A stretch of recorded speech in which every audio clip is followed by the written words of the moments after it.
The year was 1887, and Red Butte carried the smell of old whiskey and horse sweat long after sundown.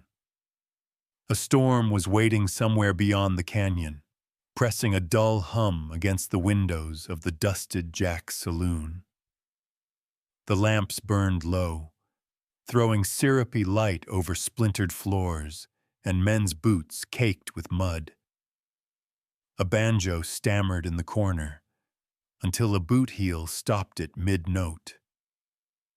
Then the laughter began again, hard, brittle, the kind that scraped the throat. Through that noise the door swung wide. Cold air cut through smoke and talk. Two men shoved a woman into the open space between tables. Her wrists were bound, her hair wild as the wind that had carried her here.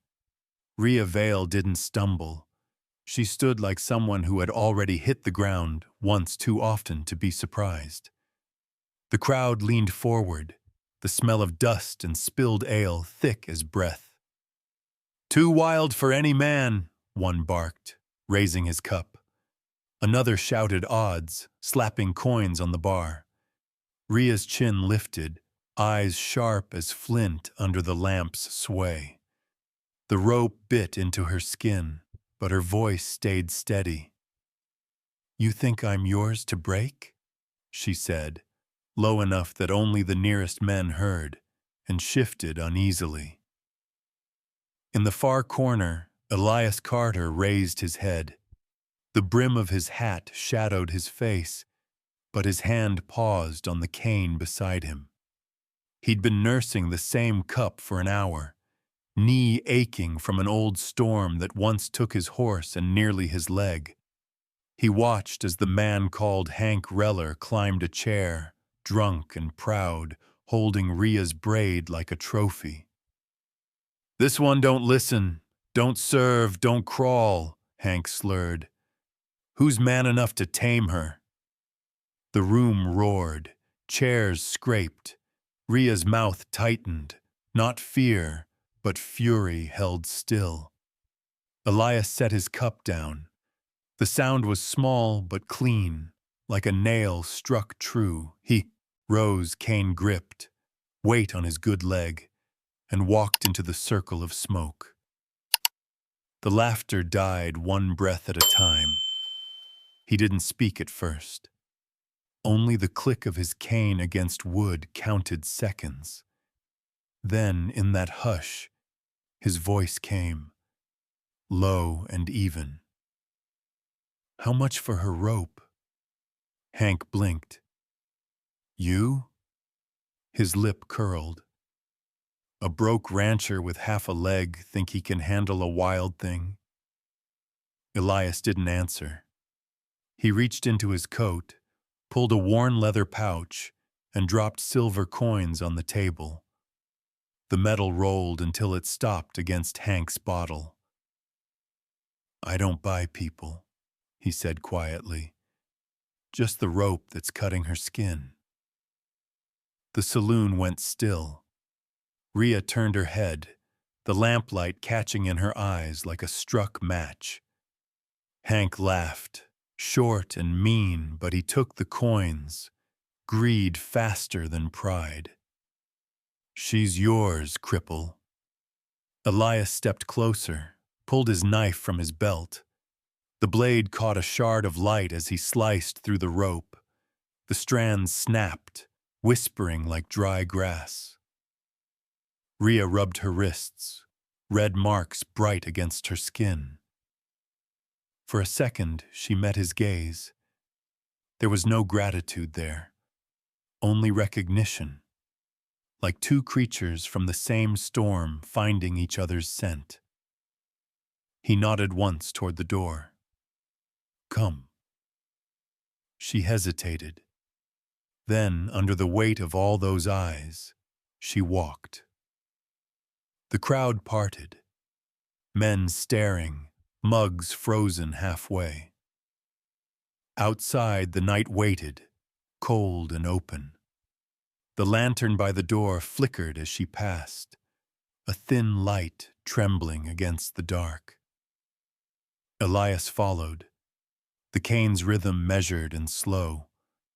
Behind them, the saloon's laughter started again, louder, emptier.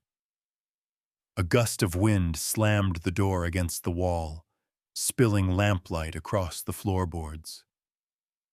Out in the street, the night smelled of rain and iron. The wind pulled at Ria's dress. Her wrists still burned. Elias lifted his lantern, its circle of glow soft against the rising dust. For a heartbeat, she thought she heard something beyond the wind, a faint, trembling sound, half cry, half note, carried from the far pasture. She turned her head toward it, the echo catching somewhere deep in her chest. He watched her listening, the flame of the lantern quivering between them. And then the wind shifted again, carrying that small sound once more. Something alive, something waiting. The lantern swayed. Ria's breath stilled. She whispered almost to herself, "There's something out there." The light flickered. The night answered with another cry, thin and uncertain. Then the darkness closed around them, and they stepped into it. The wind off Red Butte tasted of dust and iron, the kind that stuck to your teeth and tongue. The street was near empty, save for the fading echo of the saloon's door banging against its frame. Elias Carter stepped out first, his cane sinking slightly into the packed dirt, the lantern in his other hand swaying gold across the night. Behind him, Ria Vale followed, her wrists raw, her breath short from the sudden quiet after the noise. The world outside smelled like rain coming and smoke dying. The moon hung low and thin, a coin worn smooth by time. For a long moment, neither spoke. Elias adjusted his coat. The leather cracked at the shoulder, and nodded toward a wagon waiting at the edge of town. The mule lifted its head, ears twitching at the whistle of wind through the wires overhead. Ria didn't move right away. She stared back at the saloon door, where the lamplight still flickered in the gap. "You could have left me there," she said finally. Elias's voice was calm, a little rough. "Could have," he agreed. "But I've seen too many folks sold for less than they're worth." That seemed to hang between them, heavy as thunder yet to break. She looked at him sideways, trying to read his face, but the lantern light caught only the edge of his jaw and the curve of his hat brim. The rest stayed hidden, same as the reason he'd bothered to save her at all. They walked. The road out of Red Butte curved past the smith's yard, past the church bell that hadn't rung in years. Ria kept her arms close, the ropes gone but the marks still burning. The sound of Elias's cane marked time, a slow, steady rhythm that might have been patience or might have been pain. At the wagon, he set the lantern on the seat, climbed up with a stiff motion, then turned to her. "You coming?" She hesitated, eyes on the hills beyond, the ridgeline fading into mist. "You don't know me," she said. "Don't need to," he answered. "Just know you don't belong back there. Time thousands." For a breath, her mouth tightened like she'd argue, but she didn't. She climbed up beside him, folding her hands in her lap, small tremors running through them until she tucked them under her arms. Elias flicked the reins, and the mule started forward with a grunt. The wheels groaned against the dirt, leaving two dark tracks in the pale moonlight. No one spoke for miles, only the sound of hooves and the low hiss of wind between fence posts. When the road widened, Elias lifted the lantern to check the way. The light spilled out across the grass and caught something, movement along the fence line, quick and low. Rhea straightened, heart tightening. "You see that?" Elias slowed the wagon, squinting into the dark. A faint cry came again, thin as a thread. Then another, softer, half whimper, half call. He set the brake, listening. "That ain't the wind," she murmured. He shook his head, already reaching for the lantern. "Stay here." But she was off the wagon before he could finish, boots sinking into soft earth. The air smelled of damp sage and old hay. She followed the sound through the dark until she found it.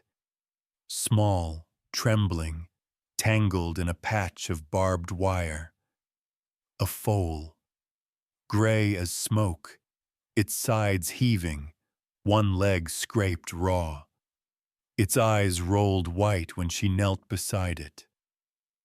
"Easy," she whispered, voice barely more than breath. Her fingers reached for the wire, careful, patient. The foal snorted, tried to pull away, and she pressed a hand to its neck, steady and firm. "Hush now, it's just me." Behind her, the lantern light grew stronger. Elias had followed, limping slow but steady.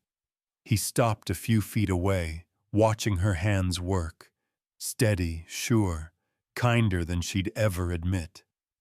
The wire came free at last, the foal stumbling once before standing on shaky legs. Rhea brushed its neck, feeling the warmth under her palm. "He's hurt," she said. Elias nodded. "We'll take him." She looked up then, surprised. "You'll keep him?" "Only got room for the ones who don't fit anywhere else," he said, and something in his tone softened the night around them. The foal's breath steamed in the cold, and Rhea felt her chest ache in a way she hadn't expected. She glanced back toward town. Nothing there now but dark and laughter fading on the wind. Elias held the lantern higher. "Come on. We've got a long ride yet." Rhea walked beside him, leading the foal by a torn length of rope. The moonlight shifted across her face, pale and clear. For the first time in years, she didn't feel the world closing in. Somewhere far off, that faint cry she'd heard earlier rose again, higher this time, softer, like a bird waking before dawn. She turned her head toward the sound, the corners of her mouth barely moving. "You hear it too?" Elias looked up at the dark ridge, the lantern glow trembling against his boot. "Yeah," he said quietly. "Sounds like the world's still breathing." The foal nudged her hand, and she almost smiled. The wind changed, carrying the smell of rain and something new, something alive. Behind them, the town lights flickered once, then went out. Ahead, the road disappeared into open country. The lantern swung in Elias's hand, small but steady, its light catching the dust that rose around their steps like ghosts finding their way home. And just before the sound faded, the foal gave a single, thin cry, half fear, half promise, echoing against the hills that waited for dawn. Dawn came slow over the ridge, a pale wash of silver breaking through the fog. The wagon creaked along the narrow trail, wheels whispering through wet earth. Rhea sat upright beside Elias, the foal, Blue, she'd started calling him, tethered to the back by a short rope. The animal's hooves made soft, uncertain beats that matched the rhythm of Elias's cane tapping the wagon boards. The world around them was washed in mist and birdsong so thin it could break. The first sight of his ranch was almost hidden. Fences leaning, a roof patched with tin, the windmill creaking slow in the rising light. Smoke rose weakly from a chimney half covered in ivy. It wasn't much, but it smelled of cedar and ash, and it was quiet enough for both of them to hear their own breathing. Elias stopped the wagon before the porch. He climbed down stiffly, the cane sinking deep in mud, then turned to offer her a hand. Rhea ignored it, swinging down on her own. The hem of her dress brushed against his boot, leaving a streak of dust. She noticed how carefully he stepped, as if testing whether the earth still held him.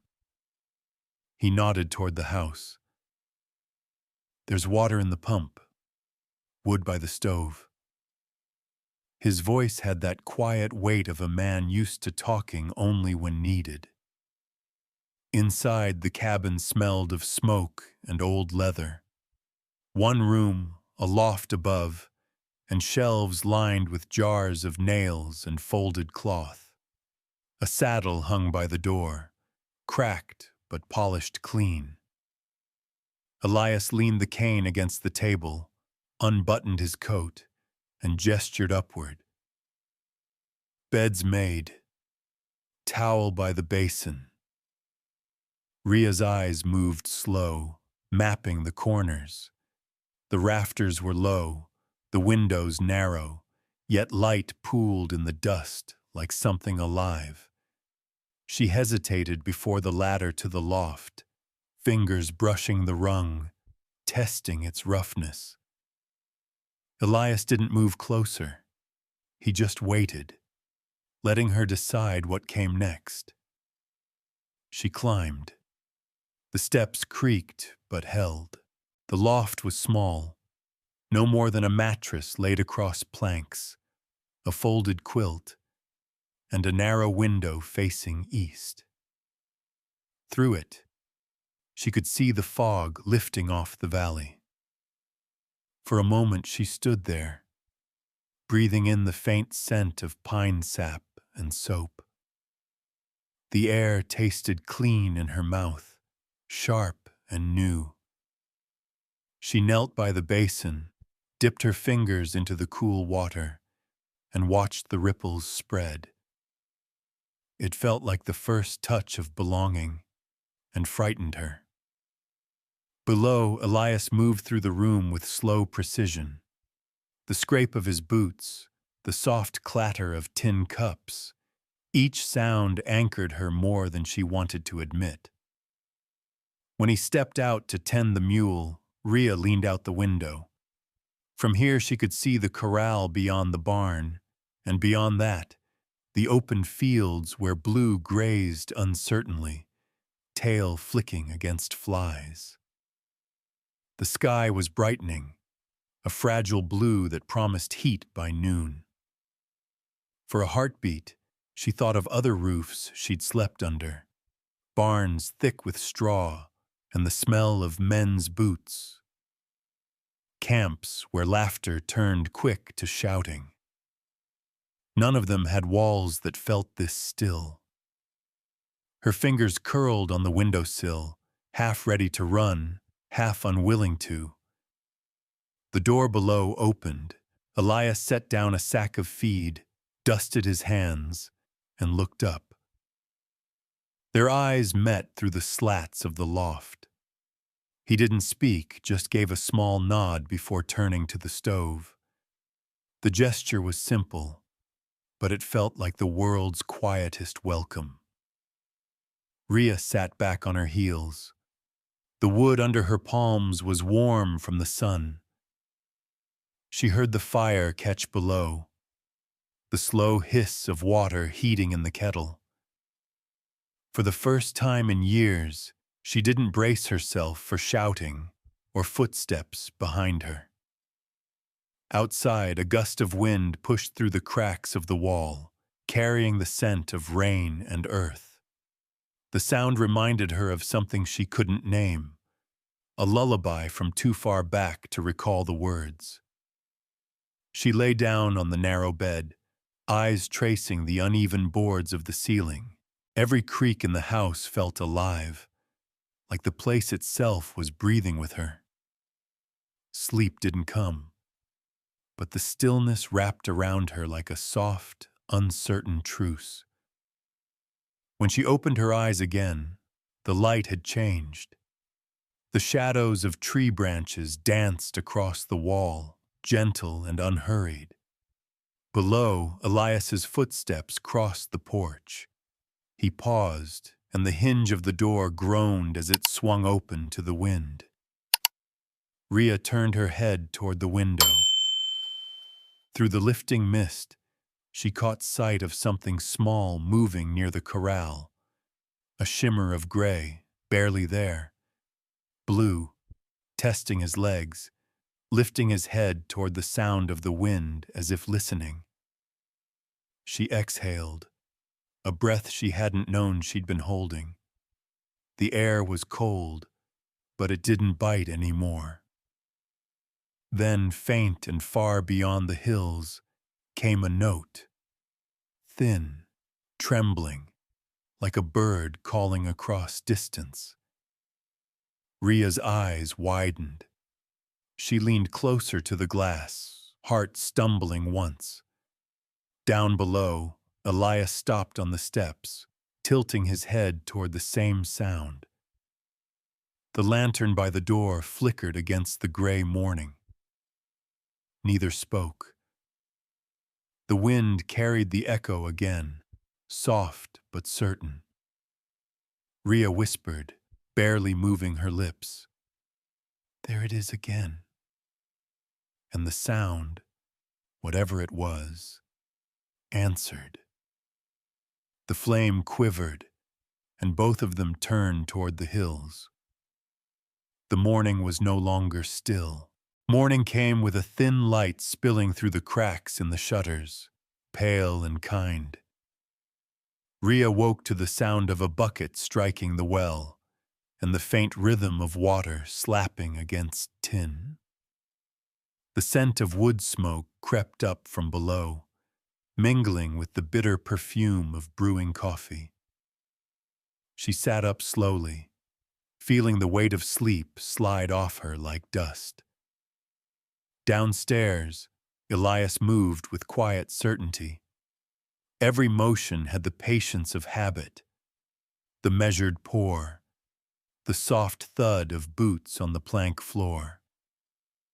Rhea climbed down the ladder, bare feet touching cool boards, and paused when he looked up. The look wasn't surprise. It was more like acknowledgement. "You sleep?" he asked. "Enough," she said, her voice still rough from silence. He handed her a tin cup. The handle was warm, the steam curling into her face. She took a sip. The taste was strong, almost bitter enough to burn. "Needs sugar," she muttered. Elias gave a low chuckle. "Don't have any. Never got used to things that sweet." She studied him for a moment. The faint lines at the corner of his mouth. The careful way he held himself as if keeping balance between words. He looked like a man who had been taught long ago not to ask more than the day could give. Outside, the wind rose, carrying the smell of sage and sun-warmed dust. Rhea set her cup down and stepped out onto the porch.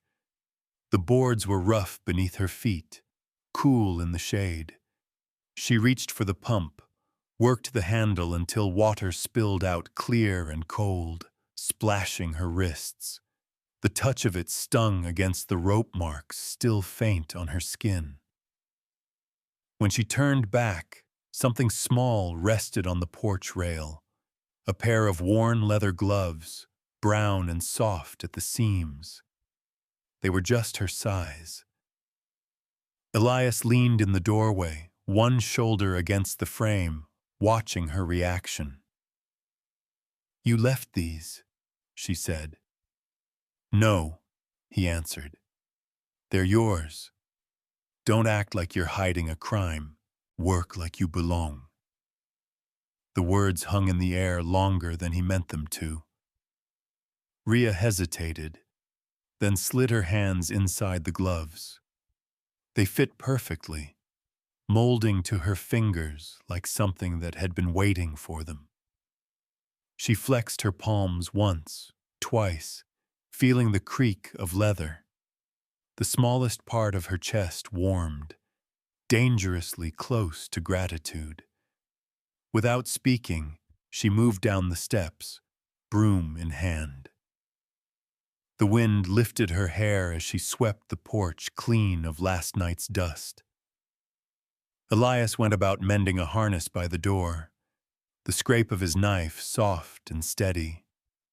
They worked side by side without looking at each other, but the silence between them shifted, from distance to rhythm. By midday, the air turned bright and dry. Blue wandered near the fence, nudging at a patch of grass. Rhea walked to him, touched his muzzle, and smiled faintly when he pressed closer. "You're better," she whispered. His breath misted against her wrist.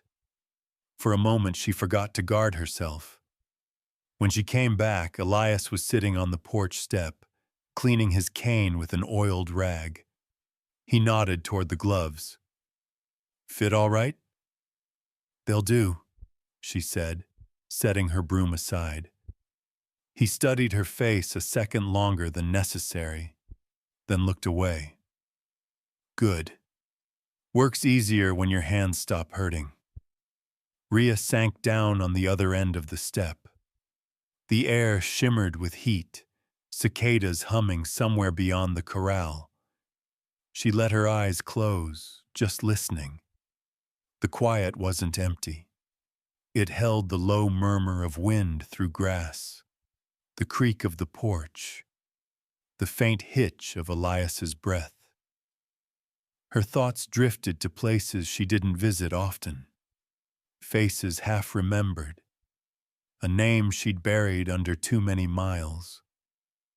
Somewhere in that haze she heard laughter, the kind that meant danger, the kind that had taught her never to trust warmth. She blinked, and the sound vanished. When she opened her eyes, Elias was watching her.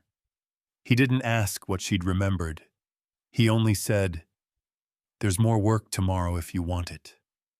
She nodded. "Work I can do." The sky deepened to copper as the sun leaned west. Elias rose, his limp more pronounced after the long day, and leaned his cane against the post. "Storm coming," he said quietly. Rhea looked past him toward the hills. The clouds were gathering there, slow and dark, their edges gold where the light still touched them.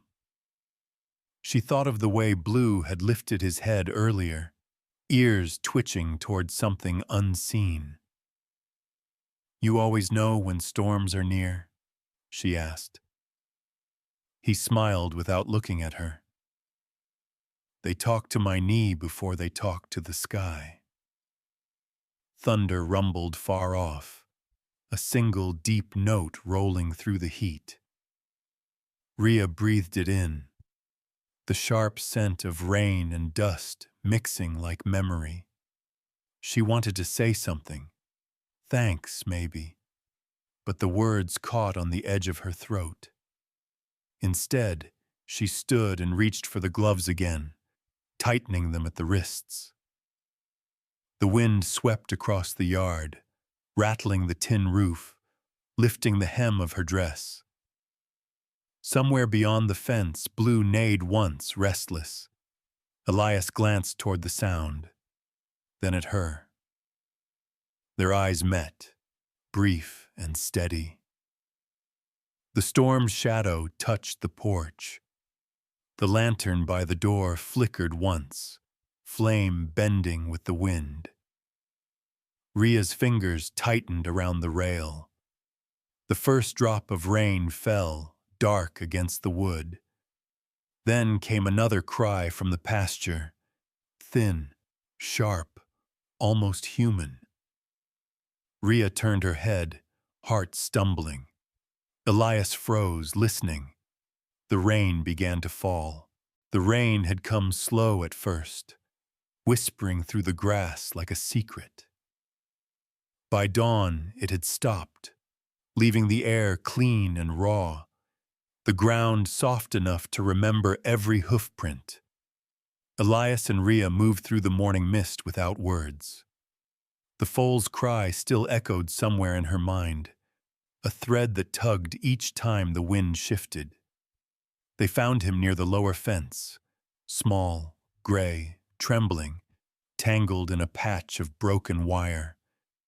His coat was slick with mud, his sides heaving. The smell of rust and blood hung close to the ground. Ria knelt beside him without thinking. "Easy," she said, her voice low.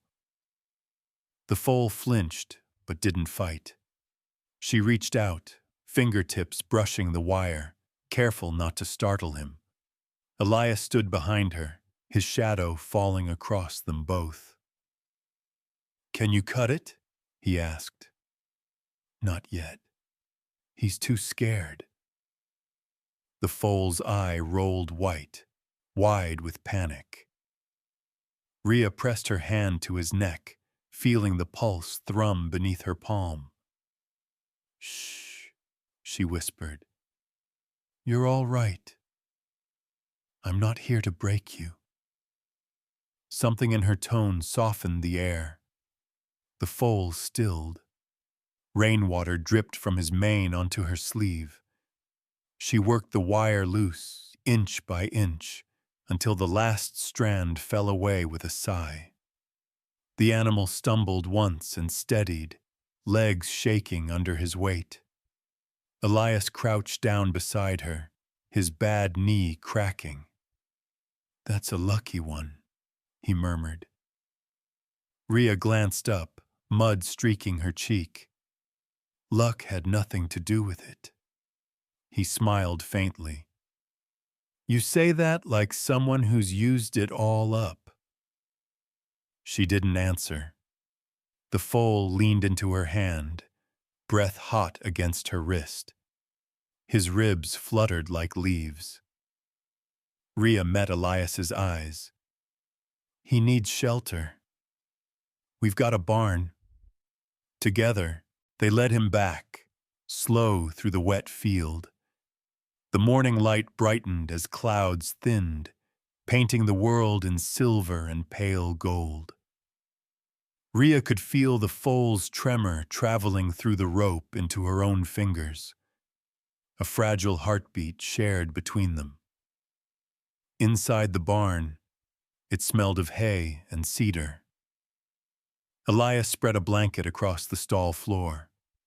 Ria guided the foal onto it, whispering nonsense words, the kind that sounded like comfort even when they meant nothing. When she stepped back, her hands were shaking. Elias noticed. "You all right?" She nodded. "He's smaller than I thought." He leaned his cane against the door frame. "They always are, up close." They stood in silence, listening to the soft rhythm of the foal's breathing. Ria reached out and traced the line of his neck with one finger. "He needs a name." "Blue," Elias said, glancing at the pale gray coat. "Seems right." She tried the word quietly. "Blue." It felt strange on her tongue, gentle in a way she wasn't used to. The foal flicked his ear as if hearing it. Outside, sunlight poured through the half-open barn door, catching the dust that swirled between them. Elias stepped closer, picked up a small cloth from the stall post, and wiped the mud from her hand. His touch was careful, unhurried. Rhea didn't pull away. "Thank you," she said softly. He shook his head. "For what?" "For not asking questions you don't need answers to." He studied her face, then looked past her to the foal. "You did good. He'll live." Rhea smiled, faint and fleeting. "So will I." The words surprised her. They hung there, too honest to take back. Elias didn't speak, only reached down to adjust his cane, the motion grounding them both. The rain had stopped completely now. Through the crack in the barn door came the sound of a bird calling, a short, high note carried on the wind. "Time 500 mems." Rhea turned toward it. "You hear that?" "Yeah," Elias said. "Always comes after a storm." Blue lifted his head, ears pricked. Rhea brushed his mane, the softness of it grounding her. For the first time since she'd left Red Butte, she didn't feel chased. Elias moved toward the open door, sunlight haloing his frame. He turned back just once. "Storm's past," he said. "We could both use breakfast." Rhea laughed under her breath, the sound small but real. "I'll believe it when I see the sun." He nodded toward the east. "Then look." She stepped beside him. The horizon burned with a light so clean it hurt her eyes. The fields gleamed wet, fences shining like silver lines drawn back to the earth. Behind them, blue nickered, a soft, uncertain sound that echoed against the barn's walls. Rhea's throat tightened. "He's calling." Elias looked at her. Maybe he knows where he belongs. She glanced at him, then back to the open world. Or maybe he's still deciding. The wind stirred again, carrying the smell of grass and rain-warmed dust. Somewhere far beyond the ridge, thunder whispered its last goodbye. Elias lifted the lantern from its hook, flame trembling in the light. "Let's get him fed," he said. Rhea followed, her boots sinking into soft mud. Blue trailed behind, step for step, his small shadow stretching long beside hers. As they reached the porch, the lantern's flame wavered once more, catching her eye. For a heartbeat, she felt that faint cry again, the one that had led her here. But this time it didn't sound lost. It sounded like home learning how to speak. The afternoon sun hung low, turning the dirt yard into sheets of amber. Heat shimmered along the fence line, blurring the shape of the barn. Elias worked slow, tightening a hinge on the stall gate while Rhea hauled water from the well. The rhythm between them had settled. Quiet, steady, like two clock hands that no longer fought to meet. Rhea's sleeves were rolled high, her forearms streaked with dust and the faint shimmer of sweat. She moved with practiced ease, muscles remembering work older than comfort. Each time the bucket hit the trough, Blue tossed his head, snorting softly, spraying her with drops that glittered like small stars. Elias watched from the shade. "He listens to you," he said. Rhea shrugged. He listens to anyone who doesn't shout. That drew the faintest smile from him, the kind that vanished before it grew. He set his hammer down, wiped his palm on his thigh, and started toward her. His cane tapped out the rhythm of his limp, a soft thud between steps. The trough overflowed. Water streamed across the packed earth, darkening it under their boots. Elias bent to move the bucket, his bad leg shifting wrong on the slick mud. The cane slipped. He caught himself halfway before gravity won. Elias! Rhea dropped the bucket, mud splashing up her shins. She caught him under the shoulders, her arms braced against his back. His weight hit her hard enough to steal breath, but she held. I'm fine, he grunted. You're heavy. I look heavy, he muttered, the ghost of humor threading through his pain. She steadied him until the worst of the tremor passed, then eased him down onto the porch step. His jaw was tight, but his pride looked tighter. She crouched in front of him, hands still on his arms. You sure? Only my pride's hurt. He winced, flexing his knee. That, and maybe a bone or two. Rhea shook her head, half a laugh escaping her. Should I fetch the mule doctor or the whiskey? Whiskey's cheaper. The air shifted. Between them hung something that wasn't laughter, wasn't silence. Just the nearness of two people unused to being caught. She stood first, brushing dirt from her palms, unsure where to put her eyes. Inside, she found a clean cloth, soaked it in cool water, and came back out. Hold still. Elias obeyed without a word as she wiped the mud from his temple, then from the side of his neck, where the fall had left a bruise. Her hand lingered half a heartbeat longer than necessary. He looked up at her. You don't have to. I know, she said, cutting him off.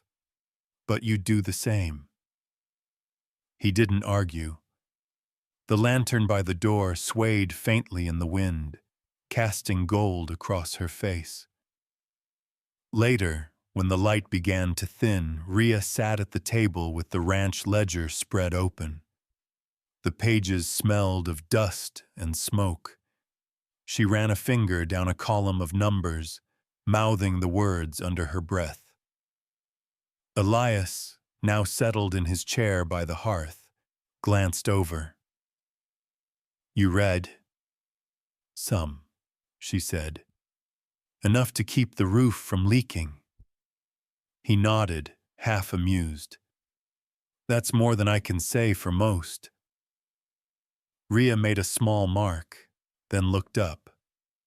You spend all day fixing things and never check your grain count?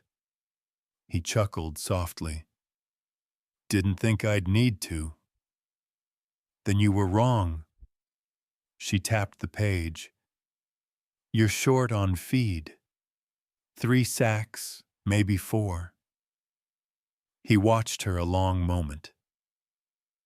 You sound like you've done this before. She didn't look away. I've done a lot before.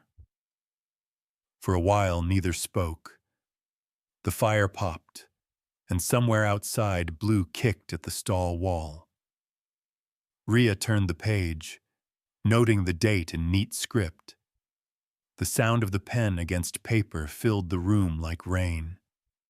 When she finished, Elias rose slowly and set a folded note on the edge of the table. His handwriting was rough, slanted, but clear. Rhea, check the north fence in the morning. Her eyes caught on her name, the first time he'd written it. She traced the letters with her thumb, small and certain. Why write it down? She asked softly. Because some things deserve to be said right. She folded the note, slipped it into her apron pocket, and met his gaze. Then say it. He hesitated, then smiled, just enough for the corner of his mouth to lift. Good night, Rhea. It was simple, almost plain, but the sound of it felt like a key turning somewhere inside her. When she climbed the ladder to the loft, the air was cool and heavy with the scent of wood smoke. She lay down, note still in her pocket, and listened to the small noises below. The creak of his chair, the sigh of the fire, the low hum that might have been him talking to himself or to the dark. After a while, a soft tune rose through the room, a melody faint and old, played from a box she hadn't seen before. Its notes were thin, metallic, and heartbreakingly gentle. She held her breath, eyes open to the shadows flickering on the rafters. Elias was still awake. The song wound through the house like memory, filling every hollow space without asking permission. Rhea turned toward the sound, eyes half closed, the corners of her mouth curved in something almost like peace. Below, the last note trembled, then faded into the hush of night. Outside, from far down the road, came the echo of hooves, a stranger's horse, distant but steady. The wind shifted, carrying the scent of rain again. Rhea's eyes opened to the dark. The music box clicked shut, and the night went still. By noon, the sun burned white over the ridge, bleaching the sky until even the wind seemed tired. Dust clung to every nail and rail, coating the yard in a dull haze. Rhea wiped sweat from her neck. Sleeves rolled high as she fixed a loose latch on the corral gate. The air shimmered. Flies hummed low around the trough. It was the kind of silence that only the West knew, heavy, endless, waiting for something to break. The break came with hoofbeats, slow at first, then sharper, deliberate. A figure rode up the dirt road, a man in a gray suit too fine for the country, boots polished bright enough to catch the light. He dismounted before the gate, glancing once at the yard before tying his horse to the fence. Rhea straightened, wiping her hands on her apron. "Afternoon," he said, voice smooth as oil. "This the Carter place?" She nodded cautiously. "Depends who's asking." He smiled, all teeth, no warmth. "Silas Beck, First Land and Title Bank out of Cheyenne. Routine check on deeds and holdings." The words tasted practiced, rehearsed. Rhea's stomach tightened. Elias appeared on the porch, leaning lightly on his cane. "You've come a long way for paperwork." "Just doing my rounds, sir." Silas removed his hat, revealing hair slick with pomade. His skin was pale against the sun, unmarked by labor. "Got a few forms to verify. Shouldn't take long." Elias nodded toward the shade. "Come on up then." Rhea lingered by the fence as Silas crossed the yard, his polished shoes picking up dust he pretended not to see. She didn't like how his eyes moved. Too slow, too measuring. He stepped onto the porch and handed Elias a folded document sealed with a thin red ribbon. "Sign here, and we'll be out of your hair." Elias turned it over, brow furrowing. "What's this for?" Just confirming boundary lines, Silas said, smiling again. Standard reissue. Rhea watched, from behind the post. Her pulse quickened. She'd seen this before. Those clean lines of print. The neat phrasing designed to sound harmless. Men like Silas had taken more than land where she came from. They'd taken names, homes, years. She dried her palms against her skirt and stepped forward. May I see that? Silas turned, feigning surprise. And you are? Someone who can read, she said evenly. Elias's mouth twitched, almost a smile. He handed her the paper. The seal cracked as she opened it. Her eyes scanned the lines fast, steady. Then she stopped. This isn't from First Land and Title, she said quietly. They changed their letterhead 3 years ago. Silas's eyes narrowed. Excuse me? She pointed to a line near the bottom. And here, this clause, forfeiture trigger, means if Elias signs, you take his land in 60 days unless he repays a loan he never took. The porch fell silent. Even the flies seemed to hesitate.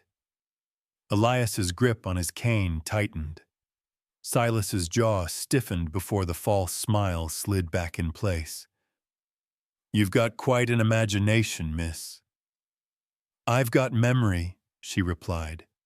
Enough to recognize a thief in Sunday clothes. Elias stepped between them, voice calm but iron-edged. You heard her. You can ride back to Cheyenne, or wherever it is you actually came from. For the first time, Silas's charm cracked. This isn't over, he muttered, snatching the paper from Rhea's hand. It usually isn't, she said. Not for men like you. He mounted his horse, eyes cold, and rode off in a cloud of dust. The sound of hooves faded down the trail until only wind remained. Rhea stood still, chest rising and falling. Elias looked at her, the lines around his eyes softening. How did you know? She shrugged. Worked a ranch once. They lost everything because no one bothered to read the fine print. Her voice was low, almost flat. I remembered every word. He studied her for a moment, then nodded slowly. You just saved this place. Rhea brushed the dirt from her hands. Just read what was in front of me. Most folks don't, he said.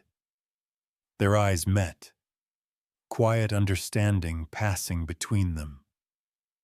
Then, without ceremony, he turned, limping inside.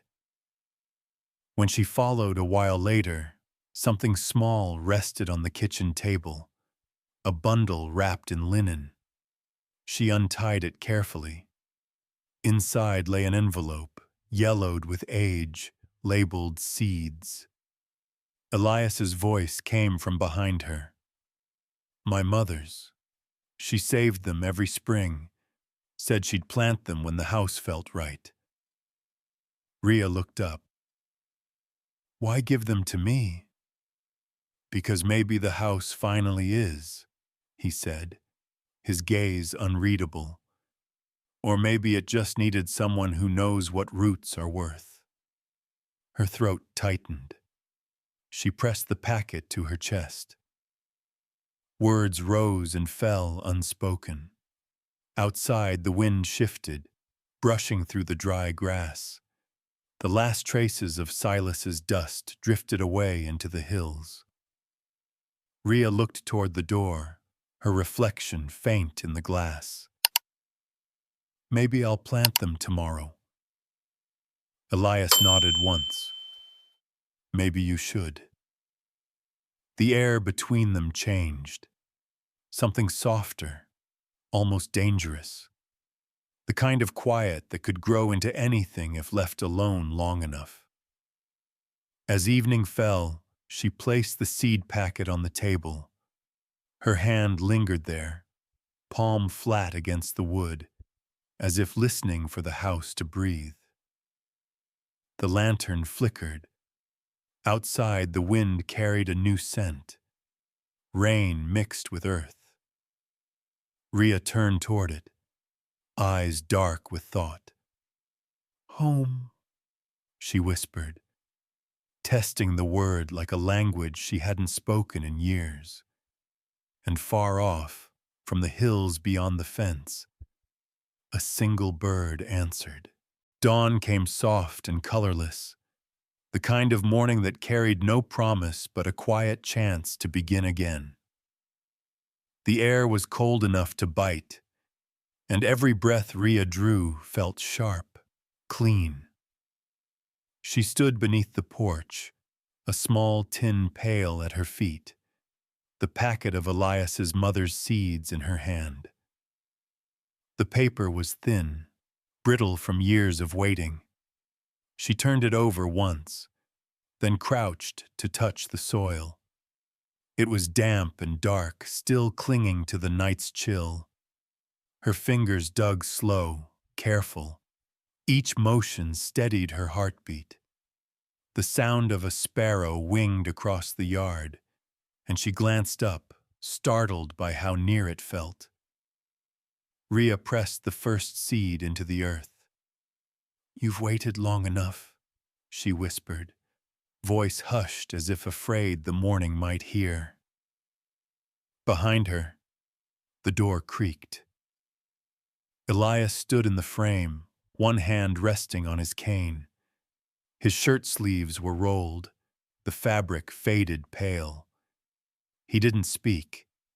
He just watched her hands move, the way she smoothed the dirt back into place like she was sealing something sacred. "You're planting flowers," he said finally. She nodded without looking up. "Larkspur. Said they'd bloom on stone if you gave them water."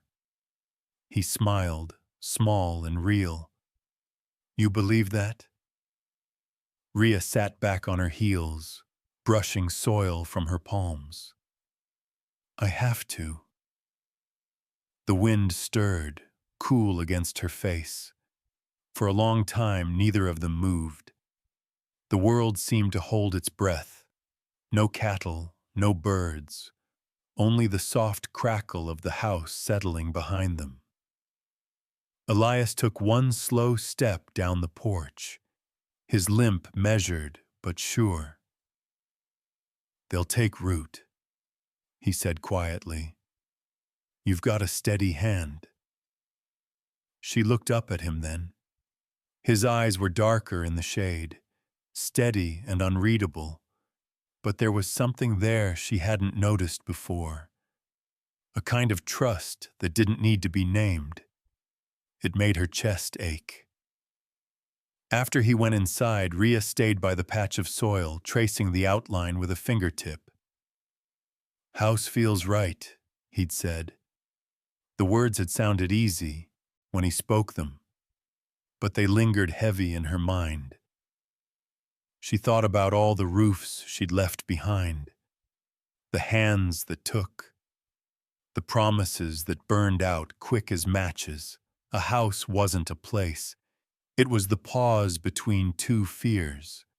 Still, she wanted to believe this one might last.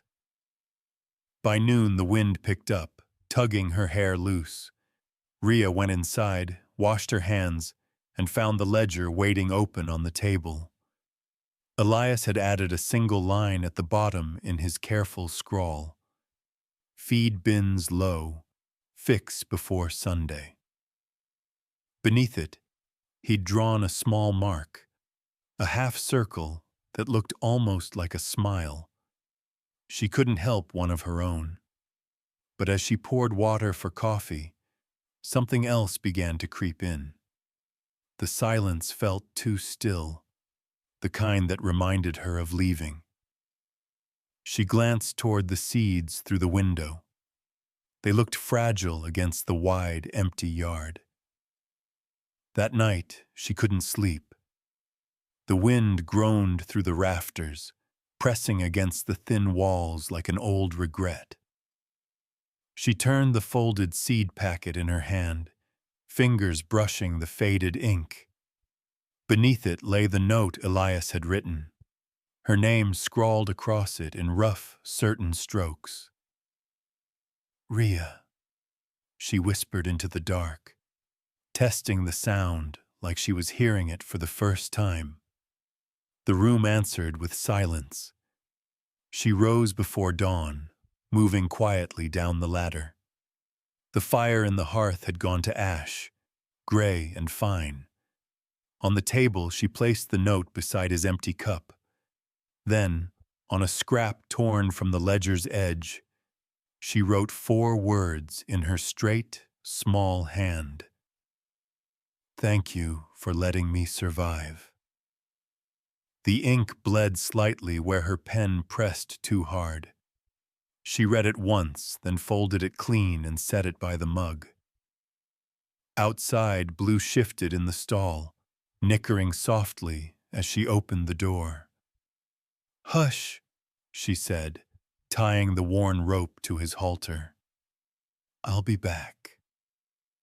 The lie came easy, but it cut on the way out. The sky was pale, almost silver. She walked toward the ridge, boots sinking into the damp earth. Behind her, the house stood still, chimney smoking faintly in the cold. Each step grew heavier than the last. When she reached the gate, she turned once more. The porch was empty, the door closed, the patch of larkspur no more than dark soil in the half-light. A breath caught in her throat. For a moment, she almost went back. Then she heard the wind shift, carrying the faintest sound of something alive. A bird's song, small but clear, threading through the dawn. It felt like a promise and a goodbye at once. Rhea tightened her grip on the satchel, climbed the ridge, and kept walking. Behind her, Blue called once, a long, low whinny that echoed through the quiet. She didn't look back. The light rose gold over the plain, catching her hair as she disappeared into it. And the day began again. The morning broke quiet over the ridge, the air thin with the ache of something missing. Elias stood by the doorway, cane in one hand, her note in the other. The ink had dried uneven, the words pressed deep into the paper. "Thank you for letting me survive." He read it twice, then folded it neatly and slipped it into his coat. Blue stirred in the corral, restless, stamping the dirt as if to ask what came next. "She's gone," Elias said softly, voice roughened by sleep and the sharp edge of truth. The foal lifted his head, ears pricked toward the open gate. The tracks were still fresh in the mud, leading north toward the ridge. Elias grabbed his hat, checked the saddle, and mounted slow, every movement deliberate, measured, as though haste might break the moment itself. The sun had not yet cleared the hills when he started after her. The earth smelled of wet sage and last night's rain. His horse moved steady beneath him, hooves muffled in the soft ground. In the distance, the creek shimmered, a thin silver thread winding through the valley. He followed it, because Rhea would have. She always moved toward water, toward whatever looked like escape. By the time he reached the bend, the air had warmed. He saw her before she heard him. sitting on a flat rock by the stream, hat in her lap, hair loose around her face. The satchel rested beside her boots. She wasn't crying. She was too used to loss for that. She was just still, like the world had paused to catch its breath. Elias dismounted carefully, his bad knee complaining. The sound of gravel underfoot made her turn. Her eyes widened once, then steadied, hard as flint. "You shouldn't have come," she said. He took a slow step closer. "And yet here I am." The creek whispered between them. Sunlight spilled across the water, painting their faces in broken light. Rhea looked away first. "I left a note." I read it. He reached into his coat and pulled something out. A square of faded cloth, edges frayed, but still holding the shape of care. "You left this behind the first day. Found it under the stairs." Her breath caught. "That's mine." "I figured." He held it out, palm open. "Could have thrown it away, but I kept it. Seemed like something worth waiting on." She didn't move. The cloth trembled in the breeze, brushing against his fingers. "Why?" "Because I knew someday I'd need it," he said, voice low. "To remind you that you belong here." The word belong struck her like thunder behind the ribs. She took the handkerchief slowly, eyes never leaving his face. "You don't even know what that means for me." "Maybe not," he said, "but I know what it means for me." Rhea looked down, fingers tracing the blue thread sewn into the corner. Her mother's work, tiny flowers stitched when the world still felt kind. The ache that rose in her chest was old and stubborn. "I'm not someone men keep," she whispered. Elias stepped closer. "Good thing I'm not trying to keep you." She looked up. "Then what are you doing?" "Standing beside you. That's all I know how to do." The air went still. The wind had quieted. Even the creek seemed to listen. Rhea's eyes softened, the fight in them flickering into something else, something like recognition. He reached out his hand. Not a command, not a plea, just an offering, steady and sure. For a moment she didn't move. Then she placed her hand in his. Her fingers were cold. His were warm and rough. They fit, not perfectly, but honestly. The smallest tremor ran through her arm, then vanished. "Elias," she said softly, like testing how the sound of his name might live in her mouth. "Yeah?" She exhaled slow. "You're stubborn." He smiled, faint and tired. "Takes one to see one."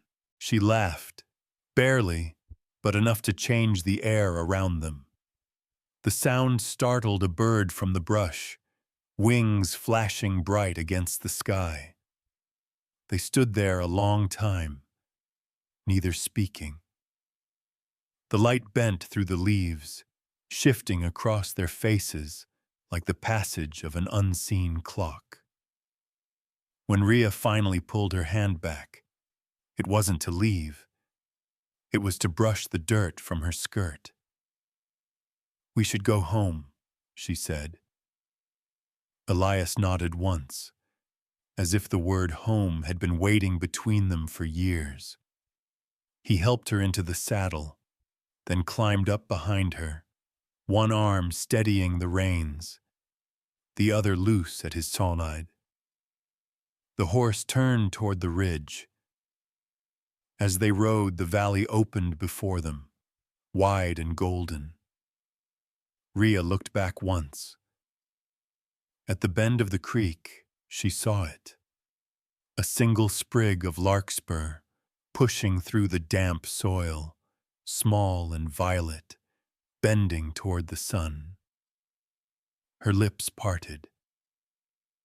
"Elias," she said softly, pointing.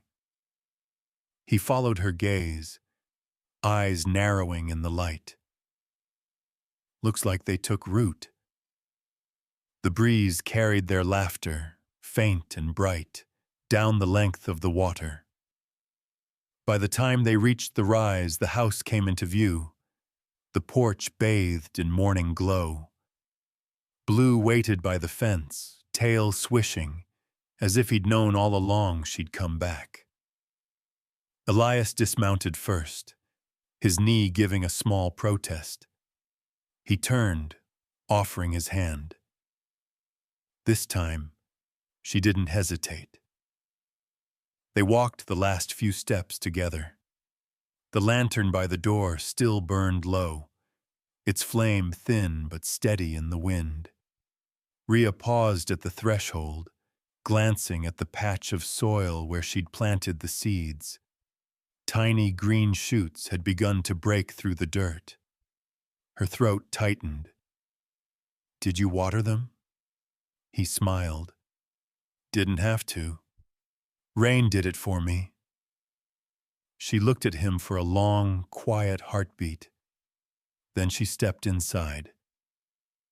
Outside, the wind carried the faint song of a bird, a sound that had once meant leaving and now meant return. And in the field beyond, Blue gave a soft, answering cry, as if the world itself had exhaled. The morning sun rose slow over Larkspur Ridge, pouring soft gold across the fields. The air smelled of hay and new life. Somewhere near the barn, Blue kicked at the gate, eager to run. Rhea stepped out onto the porch, sleeves rolled to her elbows, her hair tied back in a loose braid. The porch boards were warm beneath her bare feet. She looked out over the land that had once felt foreign and cruel, and for the first time, it looked like hers. Elias was already in the yard, hammer in hand, mending a broken fence post. Each strike landed steady and sure. The rhythm echoed through the open field like a slow heartbeat. Rhea lifted a bucket of nails, crossed the yard, and knelt beside him. Neither spoke at first. They didn't need to. The sound of their work filled the space between them. When the sun climbed higher, Elias paused to wipe sweat from his brow. "You swing that hammer better than any ranch hand I ever had," he said, not looking up. Rhea smirked, adjusting her hat. Maybe they weren't worth keeping. He chuckled, low and genuine, the kind of sound that made silence worth breaking. "Reckon not." Blue's whinny carried from the corral, sharp and clear. Rhea turned, shading her eyes. The foal galloped in a circle, kicking up dust. "He's restless today." "Just like you," Elias said, leaning on his cane. She looked at him, half a smile caught on her lips. "Difference is, I stay put now." He nodded toward the fence. "Then stay long enough to finish this line." Rhea picked up another plank, fitting it into place. Their hands brushed once, a brief spark of warmth beneath the steady beat of work. It wasn't deliberate, but neither of them pulled away.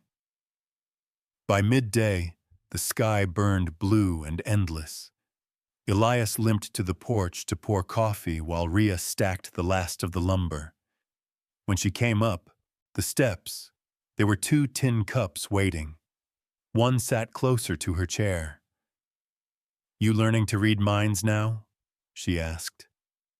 He shrugged. Just habits. They drank in silence. The wind shifted, carrying the smell of wildflowers from the ridge. Rhea set her cup down, watching the petals sway beyond the fence line. They took root faster than I thought, she said quietly. Elias followed her gaze. Things grow quick when they're finally in the right ground. The words lingered. She glanced at him, his profile against the light, the faint smile hidden beneath his mustache, and something eased in her chest, a slow undoing of old armor. When the sun dropped lower, painting the yard in amber, she found him again by the barn. He sat on the step, a length of worn leather stretched across his knees. His knife moved in small, careful strokes, shaving the edges smooth. "What are you carving?" she asked. He didn't look up. "Old rains. Been meaning to fix them." She crouched nearby, watching, the smell of cut leather mixed with dust and pine. After a while, he said, "Used to belong to my father. Thought maybe they needed a new mark." He turned the piece toward her. A single letter burned into the center, an R, clean and deep. Her breath hitched. "That's my name." "Figured you earned your place on this ranch," he said simply. Rhea ran her thumb over the groove. "You didn't have to." "I know," he said, "but I wanted to." The moment held. Outside, Blue neighed, impatient for attention. Rhea laughed softly. Even he can't stand the quiet. Elias set down the knife. "Then let's give him something to hear." They worked side by side until the sky turned rose-colored. Rhea brushed down Blue's coat, while Elias stacked hay in the corner. When they finished, the yard glowed with the last light of day. Inside, the lantern flickered low on the kitchen table. The seed packet still rested where she'd left it, next to the note she'd written weeks ago. She touched it once, gently, and smiled. "Guess I owe you for keeping the flowers alive." Elias poured water into the kettle. "Call it even," he said. "You kept me that way too." Their eyes met, quiet and steady. No promises, no speeches. Just two people who had stopped running long enough to see what stayed. Outside, the breeze stirred the larkspurs, and the scent of earth and bloom drifted through the open window. Elias reached for the leather reins, turning them once in his hand. "Tomorrow," he murmured, "we'll ride out to the ridge." "Why tomorrow?" she asked, smiling faintly. "Because some things need the right light," he said. The lantern flame trembled. Somewhere in the dark, a bird sang, a single bright note that hung in the air until it disappeared into the wind. Rhea leaned against the doorway, listening. "Sounds like it's calling us," she said. Elias looked up. "Maybe it is." The wind moved through the house again, and for a heartbeat, it felt like time had stopped. Just long enough for both of them to breathe the same thought. "We're home." The next evening bled gold across the hills, the kind of light that made the world look like it had been forgiven. The heat of the day had faded, leaving the air soft and open. Rhea stood by the barn, tightening Blue's saddle. The horse snorted, impatient but calm under her hands. Behind her, Elias stepped into the yard, his limp slower tonight, a small smile hidden beneath the brim of his hat. "You still planning to ride out before dark?" he asked. She nodded. "You said there's something to see." He adjusted the strap on his glove. "You'll know when you get there." They rode out side by side, the rhythm of the horses a steady drum beneath the quiet sky. Dust rose behind them in lazy curls, glowing copper in the falling sun. Neither spoke for a while.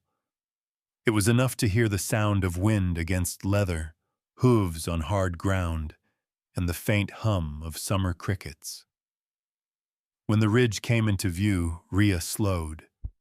The slope shimmered under the last stretch of sunlight, every inch alive with color. Purple larkspur swaying in the wind, tall and proud among the grass. Her breath caught. "You did this," she whispered. Elias shook his head. "We did. You planted the first seed." They dismounted halfway up the hill, boots sinking into the soft earth. The flowers brushed against their knees, their scent clean and wild. Rhea turned slowly, her gaze sweeping across the land below. The barn, the house, the fence line gleaming faintly in the distance. Everything looked smaller, gentler from here. "This view," she said quietly, "doesn't look like the same world I came from." "Maybe it isn't," he said. "Maybe it's ours now." The wind shifted, warm with the scent of soil and bloom. Elias reached into his coat and drew out the leather reins he'd carved the night before. The edges were smooth. The letter R burned deep into the center. "I don't have a ring," he said. "Never thought I'd need one. But this has held steady through more storms than I can count." He held it out to her, his hand trembling just enough to betray the weight of it. Rhea stared at the reins, then at him. "You're giving me your father's gear?" "I'm giving you what kept me grounded," he said softly. "And if you'll let me, I'll follow it wherever you go." The world went very still. A breeze lifted her hair. The setting sun caught the glint in her eyes. She took the leather slowly, wrapping it once around her wrist. "You didn't try to tame me," she said. "No," Elias answered. "You're not something meant to be tamed. You just stood beside me." "That's the only way I ever wanted it," he said. Their hands brushed, lingered. She smiled, small but real. "Then I guess you'll have to keep standing." "I can do that," he said.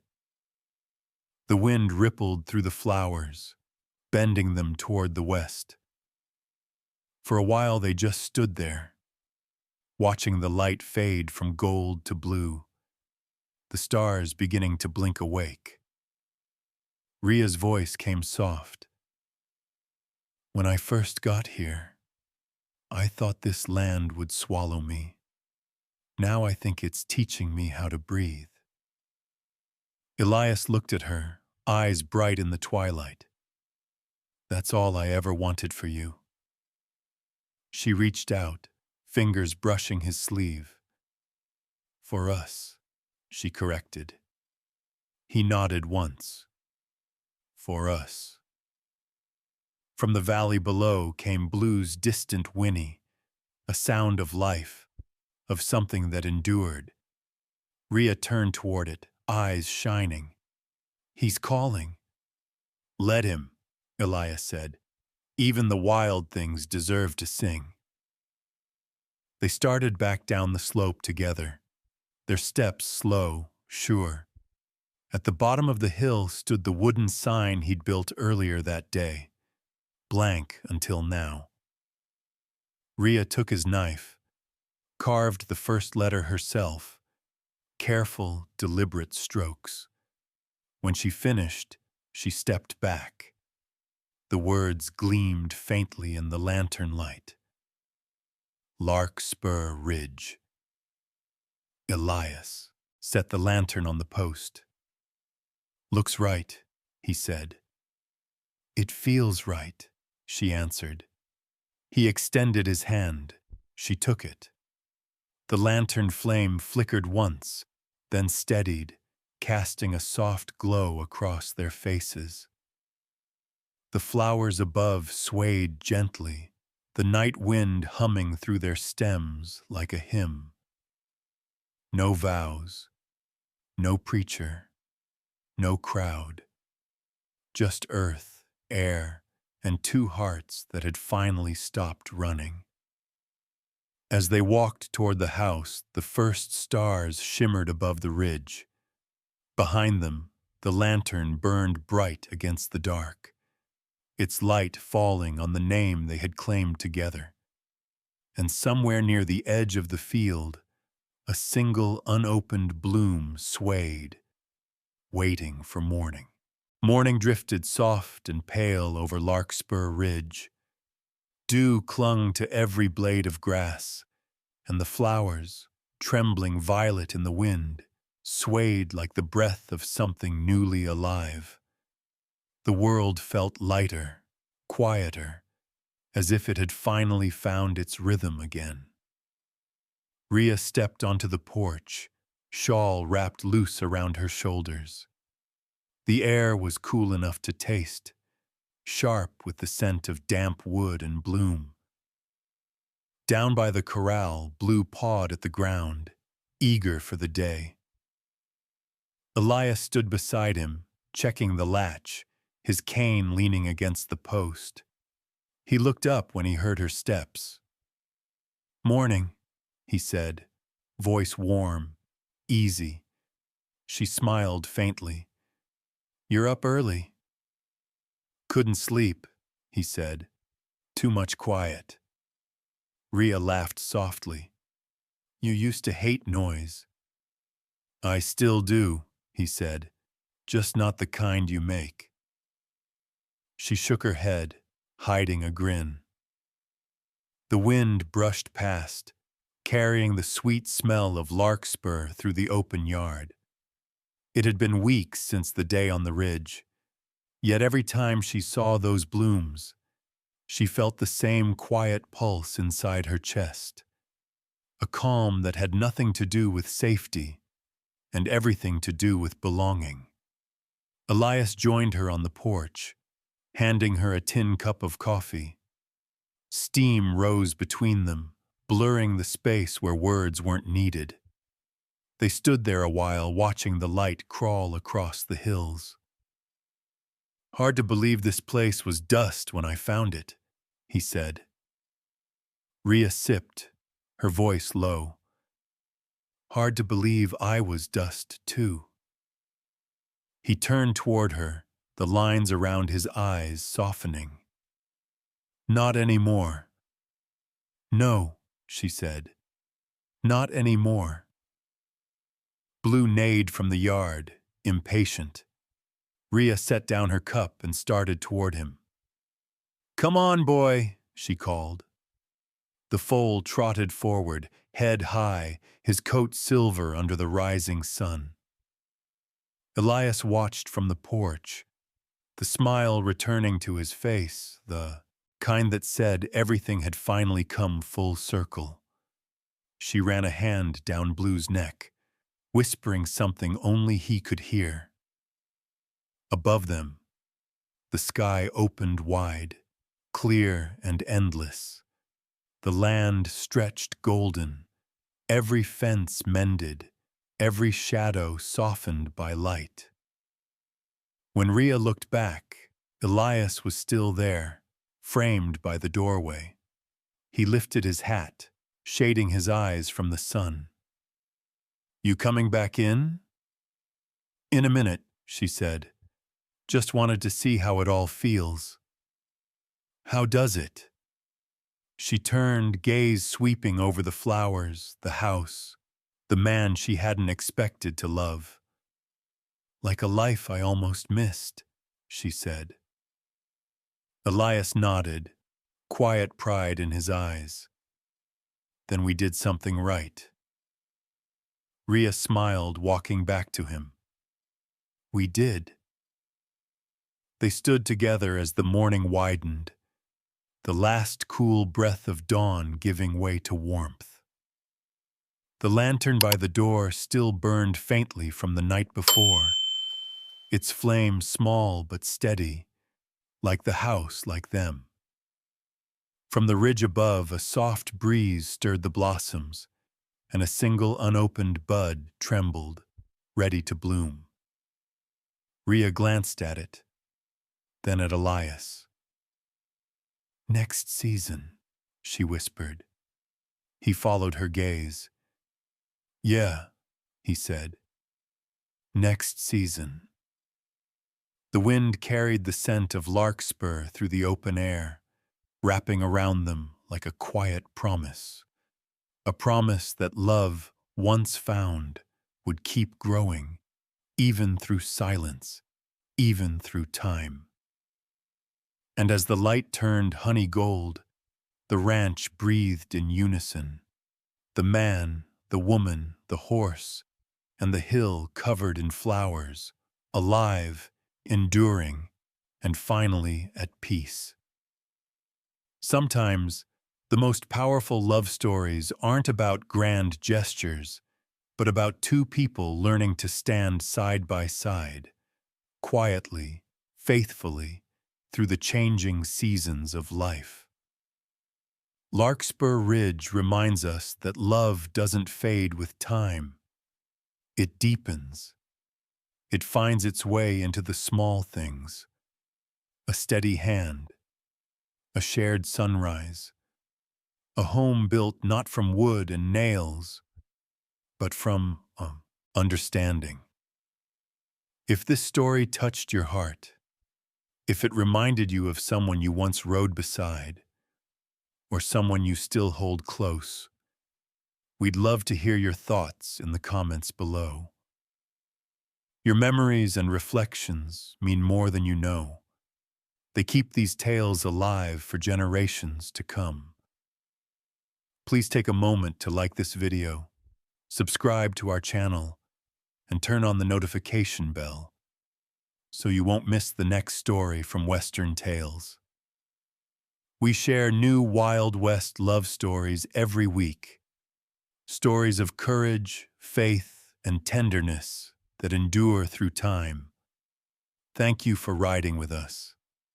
Here's to the kind of love that grows stronger with every season, and to the quiet promise that no matter how warm the trail goes, we never truly ride alone.